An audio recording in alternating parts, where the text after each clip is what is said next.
Two-stroke fans, we have a treat for you. The sweet smell of premix is in the air. Welcome to the Wiseco Two-Stroke World Championship presented by Fasthouse here at legendary and iconic Glen Helen Raceway. Stay with us because we've got 50-plus legends on the gate getting ready to go right now. I'm talking about Jeff Emig, Doug Dubach, Nicoll. Hello, everybody. My name's Jack Korpela. Always a pleasure to be joined by Mark Tilley from Dirt Bike Magazine. Mark, this is going to be awesome. We love this event. We love the celebration of two strokes, and we have some bona fide legends ready to send it on 125s. Yeah, I mean, you can't say anything about these guys. They are legends. Nicoll, multi-time world champion, like comes to the U.S., has the Champ Factory, all that kind of stuff.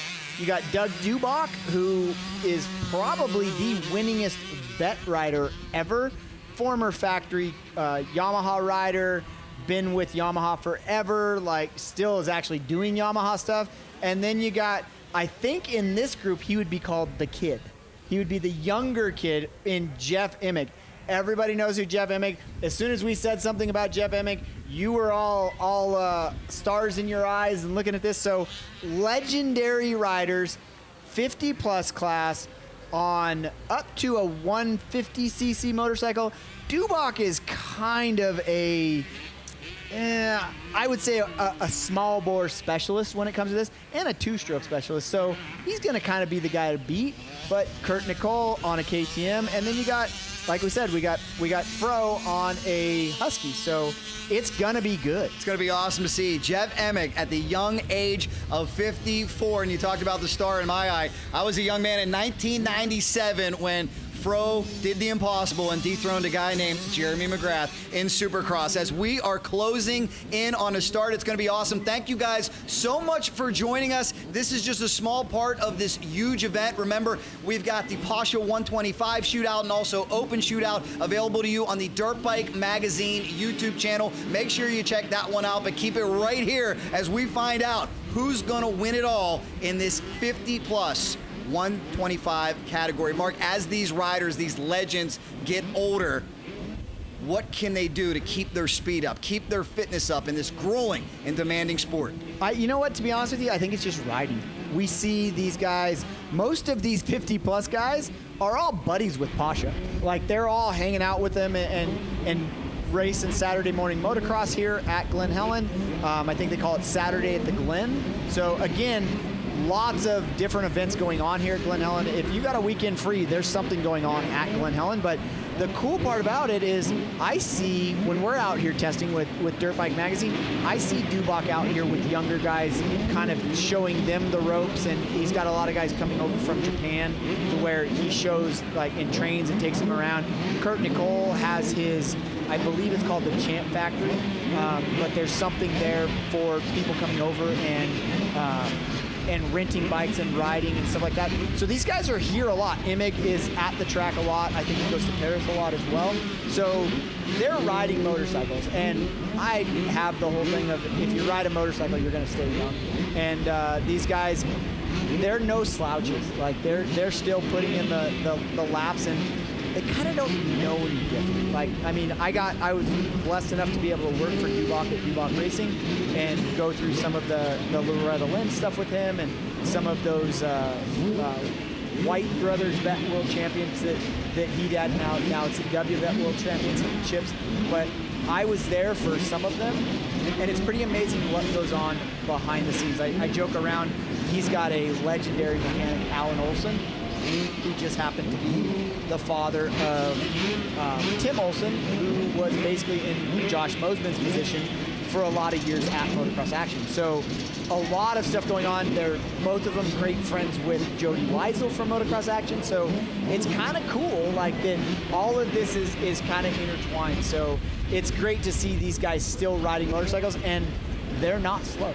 No, they certainly are not. We talk about Mike Brown maybe being the greatest vet of all time. Well, Doug Dubach certainly belongs in that conversation, if not the #1 vet. Take a look at this track. It's beautiful here in San Bernardino, California, the heart and soul of motocross. Right now, Chad Tucker here from Glen Helen, the whole team, they're making sure everybody's okay. This will take you back to the day as well. We know the entire industry went 4-stroke This was back when you really had to worry about fouling plug on one of these two-strokes. That's why Chad was going over the certain checks. We are just moments away from dropping the gate. Here we go, ladies and gentlemen. A football field and a half, all the way into Talladega turn with the 45-degree banking. Who's got the whole shot? Is it the Fro Daddy, the 1997 AMA Supercross champion, showing he's still got some gas in the tank? Jeff Emig out in front with the whole shot. Watch out, the 47 Husky. There goes Dubach on the inside. Dubach got by him. And these guys, I believe, they were teammates at Yamaha back in the day. Massive pileup. Let's hope all of our top riders made it through unscathed. Let's hope no one was injured in that one. And as for now, Emig giving chase with that 150cc machine. Look at the elevation here in Glen Helen. 22 stories up to the top of that American flag, up to the top of Mount St. Glen Helen. This track will test these small bore motorcycles. Exactly, and Dubach is on a YZ 125. He usually doesn't like to bore these things out, but you know that bike runs good because he's got the Yamaha backing behind it. So Emig probably going to be on a brand new Husky 150, and I believe that's Kurt Nicoll, who's moved into third behind Emig. So this is your top three from the first moto, except for Dubach was out front, Kurt Nicoll was in second and finishing order, and then Emig was in third. So Kurt Nicoll, Dubach looking good out front with a 1-1 because we know that math. And then Kurt Nicoll is going to, I believe, have to get past Emig for that second overall on the podium. A great 1-2-3 battle. As we continue on here, it'll be 15 minutes plus one. The results of Moto number one, it was Dubach, Nicoll, Emig. Emig sandwiched in between both those legends right now. We'll see what happens. We've still a lot of twists and turns here today, a lot of unpredictability here today. We know this track continues to get rougher and really punishes these riders as the day goes on. Look at the size of some of those ruts out there. Exactly. It's throwing that little YZ 125 around everywhere. And then this is the sand section that we call Bud's Creek, but I mean, Dubach's no slouch, and it's bouncing him around just about everywhere. And you know that Yamaha works really good because Doug knows how to set up a motorcycle. So it's going to be interesting to see if Emig's got anything for him. But it looks like Doug putting the nails to these guys. It's definitely starting to pull away a little bit. Starting to drift away as we bring you this great aerial coverage courtesy of our friends at Electron. Many of these motorcycles with the new Electron carburetor installed as Doug Dubach continues to put on a clinic at 63 years young. You're talking about a legend that was a Yamaha test rider for decades. He's enshrined here in Glen Helen, recipient of the Edison Die Award. He's done it all, but right now he's trying to hold off the 47 of Jeff Emig. Our running order on the first lap was Doug Dubach in first, Jeff Emig in second, Kurt Nicoll in third, Nick Mayrose in fourth, and Don Gottling in fifth. So, and I didn't even know, but my test rider, Pete Murray, is running around in seventh place. He's actually riding with the kids in the 50 class. So I believe he's beginning of his 60s, but I'm not real sure. Him and Pete actually taught me a lot of stuff that I know now about test riding and doing photo shoots and stuff like that. So shout out to Pete Murray out there on his YZ 125. Thousands and thousands of riders here this weekend taking part in this specialty event. It just seems to get bigger and badder each and every year. We love it when former champions like Jeff Emig comes out. He makes his home not too far from here, and you got to believe the Fro Daddy has got a lot of seat time here in San Bernardino. Yeah, definitely, and I believe the gear that Emig runs now is a company called Weebig or something like that, and I think that the stuff that you're seeing on your screen is the Smokin' Marlboro gear or something like that. They make a bunch of really, like, they have Camel Supercross stuff and all that kind of stuff. So it's kind of cool to see something a little bit different. He was a shift guy for so long, and a lot of people know him from the GI Fro days back in I believe that was 97 when they brought that gear out. But so now he's trying to hold on, but kind of a cool, different look that he's got. Not a corporate gear sponsor, but I think he has something to do with it as well. Very cool. Bad news for him is Kurt Nicoll is in hot pursuit of Jeff Emig. We talked so much about Dubach. Nicoll has a very impressive resume as well, 60 years young. Perhaps one of the greatest Grand Prix racers ever, former Supermoto champion. He knows how to get it done. Right now, he is stalking Jeff Emig, looking for a way around.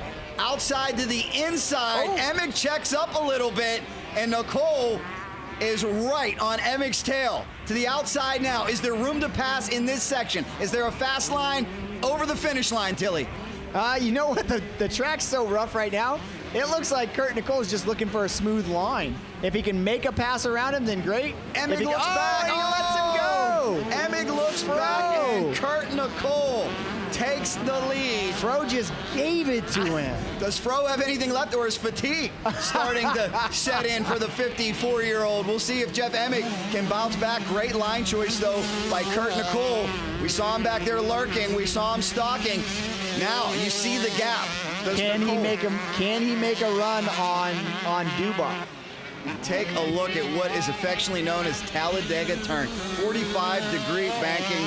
I think the coolest start in all of motocross. These guys are going for a substantial amount of money. You saw on the, like you were saying, on the Dirt Bike Magazine YouTube channel, we had the 125 Open Pro, or 125 and Open Pro motos that there was lots of money going on. But Pasha has 3 different 125/150 divisions going on, and he's putting up big money for all of them. So if you want to if you're in the 50 class or over 30 class or maybe even 40 class and you want to make some money, you got a 125 two-stroke laying around, you might want to be here next year. Plan your trip. Please come join us. We love it. The heart and soul of California, one of the greatest racetracks in the world. And when we say Pasha, we're talking about Tony Pasha is his name, correct? A Hollywood stunt man. I don't even know what Pasha's first name is. I just call him Pasha. What's so cool, just to educate everybody out there, he loves two-strokes so much that he used to be a sponsor of high-level racing, and he said, instead of giving a huge chunk of money to one racer to go out there and maybe finish 15th, 16th, I'm going to give it to a race, and I'm going to attract entries from all over the world. And clearly, with legends like Jeff Emig, Doug Dubach, and Kurt Nicoll, that is what has happened here this weekend. Well, and I kept asking him why he does it. Like, hey, why do you do that? He goes, I just want people to get on motorcycles and ride dirt bikes. And I go, well, why do you let guys like Josh Mosman and Brandon Ray and those guys go out and race your motorcycles? He goes, well, I kind of like seeing my motorcycles go fast, but it's getting people in seats, getting people on their motorcycle and riding. And you know what? I would imagine that if there wasn't money put up for this, a lot of these guys wouldn't be out there. So it's great to see what Pasha is doing.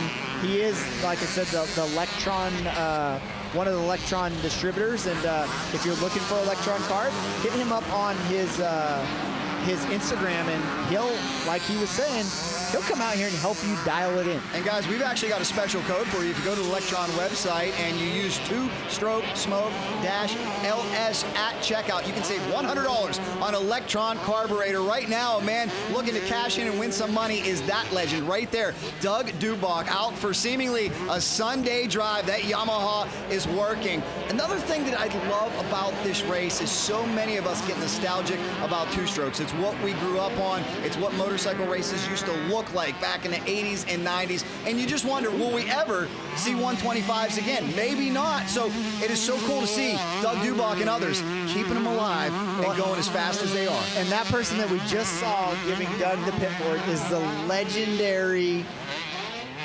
mechanic Alan Olson, who's out there. He got up from a nap, because I was talking to him earlier. He got up from a nap and he knew that Doug had this race later on. He wanted to be fresh for that. So it's definitely, it's kind of nice to see Alan still out there. It's nice to see Doug still out there, and you know, I'm hoping that when I get to this age, I can be going just as fast. You know, let this be an inspiration to anybody watching out there. Please share this. If you have a friend, a father, an uncle, somebody thinks that they're too old to get out there and ride, show them these legends. And certainly you don't have to go this fast, but I think these motorcycles will keep you young at heart. Oh yeah, the more you ride, the younger you get. Maybe you might be a little sore, but you'll stay young, that's for sure. I mean, I do it. I'm riding with my kids as much as I can, you know, trying to keep up with a 15-year-old and an 11-year-old. And, you know, I realize at some point in time they're just going to pass me up. But, yeah, get out there, ride, because you never know when it's all going to end. Well, we look forward to the big vet nationals coming up here at Glen Helen later on, where we always pose the question, is Mike Brown the greatest vet of all time? Well, Mark Tilley, I'm going to put you on the hot seat right now. Is Doug Dubach, that man, the number 15, the greatest vet of all time? If we go by sheer championships, I would say Doug is, because he's got more vet championships than anybody on the planet, even Mike Brown. I mean, there was years when it was the White Brothers Vet World Championships. He was winning 2 and 3 championships in a year. So it was, he raced the over 30, the over 40, and then raced the 50 class, or, you know, winning multiple championships a year for a million years. So I would say yes, Doug would be the guy right now. Does that mean that Mike won't surpass him? Yeah, you know what? I think Mike's in better shape and is going faster at his age than maybe Doug was, you know, at when he was Mike's age. But, you know, it's just great that we get to see these guys out here and get to see them racing and riding around. And, you know, this bonus footage that we're bringing to you on the Racing Jack YouTube, like, if you want to see the kids nowadays and everybody that's going faster now and in the Open Pro and the 125 Pro, check out Dirt Bike Magazine's YouTube channel and go from there. But like I said, it's great to see these guys out there and running around, and they're going fast. They're making this look really easy, but they're still going fast. Nicoll's going fast. He has closed this gap up considerably, but you saw the lovely lady up there in the scores tower. She gave them the 2. It'll be white flag after this one. Doug Dubach with a nice lead, but Nicoll not giving up at 60 years young. This legend giving it everything he has around one of the most punishing and arduous and unforgiving tracks out there. Legendary Glen Helen, San Bernardino, California. Where did Fro Daddy go? He threw out the anchor. Let's hope. You know, Jeff Emig still very, very competitive. He wants to hang on to that podium finish, doing a lot of work with Husqvarna as well. You know, they would be very proud of that. But look at this, lappers already. That shows you just how fast these guys are. We did have the Pasha 50-plus category out there. We also had intermediate riders. There is the Fro Daddy 47. It looks like Fro Daddy off the pace just a little bit here, Mark. He's definitely hanging back a little bit, but like I said, it's nothing to scoff about, because those 2 front guys, they might be in their 60s, but they're going fast. When they come out here on Tuesdays and Thursdays, they're still some of the fastest guys out here. Oh, no question. And I will say, for the first couple laps, Emig was among the fastest guy out there. And we see that so often. Last year, we saw Ryan Villapoto enter this race. We see older riders come back, and you've nailed it. They still got the speed.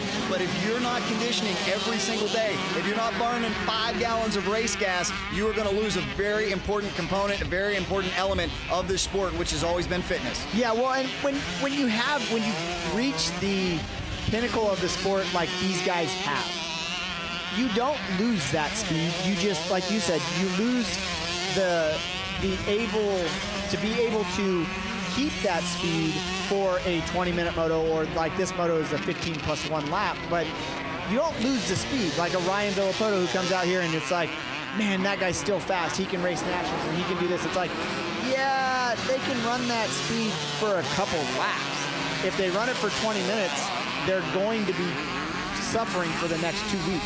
So it's definitely, and then there's the want. They might not want to go that speed for that long. So, you know, it's definitely, like I said, it's cool that these guys are out here and cool that they're doing stuff. And if you come out here on a Tuesday, Thursday, or even Saturday morning, you'll probably see these 3 guys out here riding motorcycles. Here comes Doug Dubach racing over the finish line. It'll be white flag this time by.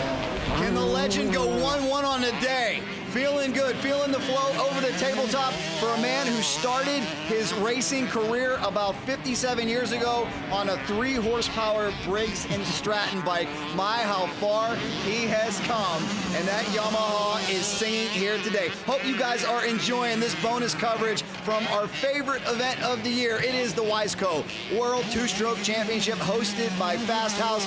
Absolutely love everything about Glen Helen and all the events they do there. There's the aforementioned legendary mechanic you said, saying, come on, Doug, exactly. One more to go. Talking about fitness, Doug doesn't look like he's slowed down at all. Taking a look at his lap time, 2:56 last time by. Very consistent, very impressive. Exactly. Him and Kurt Nicoll basically running up there close. And then even the Open Pro guys, I think the Open Pro guys were in the 230s. So these guys aren't that far off. But like I said, it's great to see Doug out here. He would say about cutting his teeth in the Saddleback era in the Orange County Saddleback, doing Carlsbad, being able to ride some of the iconic tracks that used to be around in Southern California, and then naturally seeing him at Glen Helen at the White Brothers World Championship, Vet World Championships, 4-stroke World Championships. He was definitely a part of that with the had a really big role in the development and racing and everything of the 400, the YZF 400. So he's definitely been a part of Yamaha's R&D since he was riding stuff back in the late 80s. I love it. Yamaha's got to be very, very proud. As you can see, they've got a lot of signage, a lot of sponsorship here at Glen Helen, their American headquarters, not too far away. And right now, I know they're all watching, cheering on their favorite legend, the longtime test rider, Doug Dubach, just a few turns away, seemingly from going 1-1 on the day on this awesome Yamaha YZ125. Racing towards a finish. We'll see how we end up, and I will tell you, Doug's showing absolutely no signs of fatigue, bringing it home strong. Well, and we gotta give Doug a little bit of a shout out. He's still a part of Dubach Racing Development, which makes pipes. It's DRD. And last year at this event, they debuted brand new 2-stroke pipes for all of the Austrian 150s, I believe 150s, 250s, 300s. And then I would imagine that on that YZ125, there is a Dubach Racing Development pipe that he helped develop, basically. Here we go, Mark. It was going to be a victorious Doug Dubach fist in the air. He takes the checker. The legend lives. I'm talking about Doug, and I'm also talking about that YZ125 coming home with a second. Kurt Nicoll, great performance by him. Excellent job. Let's see if the legendary Jeff Emig can stay on the podium. We got some lap riders coming through. Let's watch and see when that here comes the 47. Jeff's like, man, is it time to go get a cold one yet? He is almost there, Pro Daddy. And I told you, we got so much respect for everything he's done to this great sport at the age of 54, still hanging tough out there, built himself a comfortable lead. And now, your 1997 AMA Supercross 250cc champion is just 2 short jumps away from bringing it home on the box. Congratulations, Jeff Emig. And thank you guys so much. Was this awesome or what? I absolutely loved it. Guys, I want to thank all of our sponsors for making this happen. The Wiseco World Two-Stroke Championships presented by Fasthouse. Big thanks goes out to Shoei Helmets, Lectron, Dirt Bike Magazine, Motocross Action Magazine, High Torque Media Group, Yamaha Pro Circuit, Toyota, of course, everybody at Ross Fitz Productions. You guys are awesome. And you, Mark Tilley. This has been a lot of fun. Let's come back and do it next year. I think we're definitely going to do that, and then you can see us in probably a couple weeks at MotoFest. So keep an eye out for some bonus footage from that. Check it out, guys. Like, share, subscribe. Remember, the other events are on the Dirt Bike Magazine YouTube channel. For Mark Tilley, I'm Jack Korpela from Racing Jack. We'll see you next time here from Glen Helen.